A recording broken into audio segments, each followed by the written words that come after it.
Salam Sekapsa bisa santun menuju prestasi dalam kompetensi. Oke, pelajar Sekapsa di kelas 11 TOT dengan mata pelajaran Kasis Manajemen Sistem. Untuk itu, mari kita simak materi berikut ini. Mari kita bahas tentang dasar transmisi otomatis.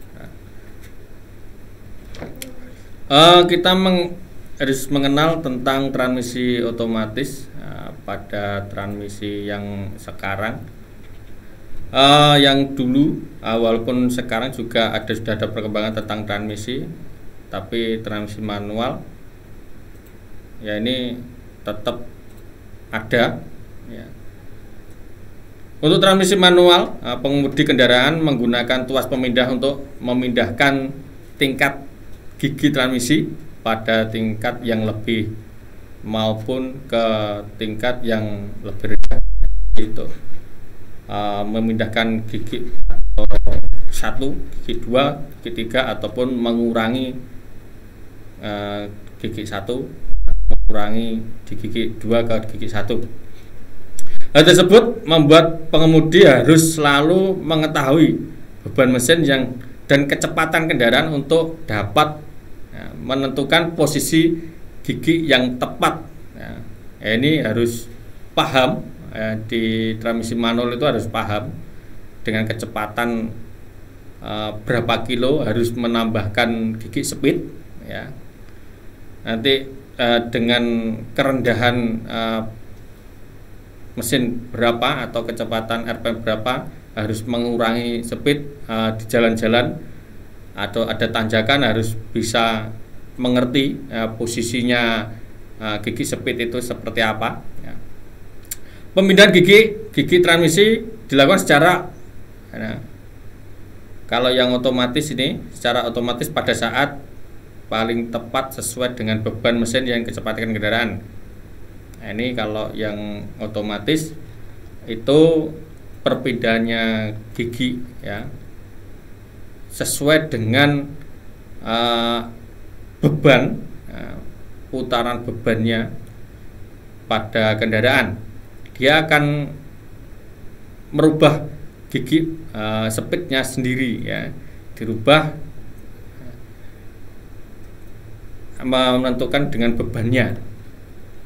Keuntungan transmisi otomatis jika dibandingkan dengan transmisi manual, yaitu yang pertama mengurangi kelelahan pengemudi dengan meniadakan pengoperasian pedal kopling dan pemindah gigi. Ini perpindahan gigi yang terjadi secara otomatis dan lembut, ini ya, pada kecepatan yang sesuai dengan kondisi pengemudian, sehingga akan membebaskan pengemudi dari teknik pengendaraan yang menyulitkan, ya. Ini mencegah mesin dan pemindah tenaga dibebani beban yang berlebihan karena semua dihubungkan secara hidrolis melalui torque converter yang bukan secara mekanik. Di jenis-jenis transmisi otomatis, ya, itu ada dua golongan berdasarkan posisi penggeraknya. Yang pertama FR atau penggerak roda belakang, bisa. Yang satunya adalah FF atau penggerak roda depan. Di sini ada transmisi otomatis gigi planetari, ya. Pada tipe ini menggunakan planetary unit untuk menaikkan dan menurunkan momen mesin, menaikkan dan menurunkan kecepatan kendaraan, serta untuk memajukan atau memundurkan kendaraan. Ini ya, di sini. Yang satunya adalah CVT, Continuously Variable Transmission, ya. adalah suatu sistem penyalur tenaga secara otomatis dengan bantuan gaya sentrifugal. CVT ini bekerja melalui dua buah puli. Semakin kecil diameter puli yang akan membentuk jarak semakin lebar dan sebaliknya. Semakin besar diameter puli akan membentuk jarak yang sempit. Yang dimaksud jarak yaitu jarak yang terdapat pada sila-sila puli. Nah, ya. Ini biasanya kalau di sepeda motor ada ya, di Matic. Kedua transmisi ini terlihat berbeda tapi cara kerjanya sama. Keduanya mempunyai desain rangkaian roda gigi planetary ya, atau planetary gear train yang digunakan dalam hampir semua transmisi otomatis. Ini ada perbedaan. Yang satunya ya, ada kayak V-belnya, ya ada sabuknya. Yang satunya adalah plat-plat, ya itu yang membedakan. Konstruksinya juga berbeda. Nah, di sini ada dua konstruksi yang berbeda. Ya. Komponen-komponen transmisi gigi planetary. Ya. Sebuah transmisi otomatis gigi planetary terdiri dari 3 bagian utama yang masing-masing mempunyai fungsi khusus tersendiri. Bagian utama yang pertama torque converter, planetary gear unit beserta holding device. Yang ketiga hydraulic control unit ya. Torque converter ini fungsinya untuk memindahkan serta memutuskan aliran tenaga dari mesin menuju transmisi secara otomatis. Di sini ya, ibaratnya seperti kopling otomatis yang hampir sama. Caranya kerjanya hampir sama. Planetary gear unit beserta holding device ya, planetary.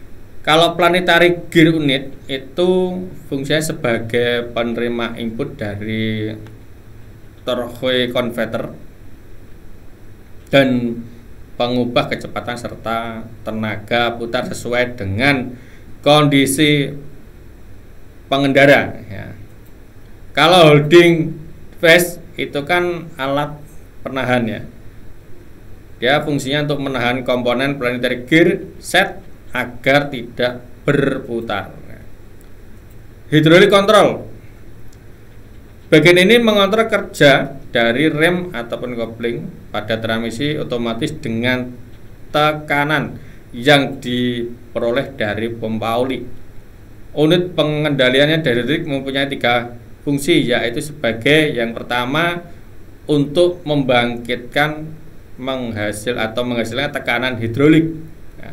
Untuk kedua, menyesuaikan tekanan hidrolik ini ya, dia akan disesuaikan tekanan ya, kan istilahnya pompa oli itu disesuaikan dengan pentil ya, pentil pengatur utama, juga pentil katup penghambat ya, menghasilkan tekanan hidrolik yang sesuai dengan output mesin ya. Nah, yang ketiga, mengalihkan atau bisa shift roda gigi untuk pengoperasian kopling dan rem ya. Terima kasih telah mengikuti pembahasan hari ini. Untuk tugas dan soal silakan dikerjakan, dan jawaban Anda bisa diupload di Google Classroom yang sudah disediakan. Baiklah pelajar Sekapsa, demikian materi hari ini. Untuk pengumpulan tugas melalui Google Classroom, jangan lupa like dan komen untuk mendukung program ini. Klik subscribe dan tekan tombol lonceng supaya tidak ketinggalan informasi. Dan share jika menurut kalian video ini bermanfaat untuk orang lain. Sampai jumpa di video kita selanjutnya. Salam Sekapsa Bisa. Sekolah berbudaya industri, berkarakter wirausaha, menjadi idola Sekadiri Raya.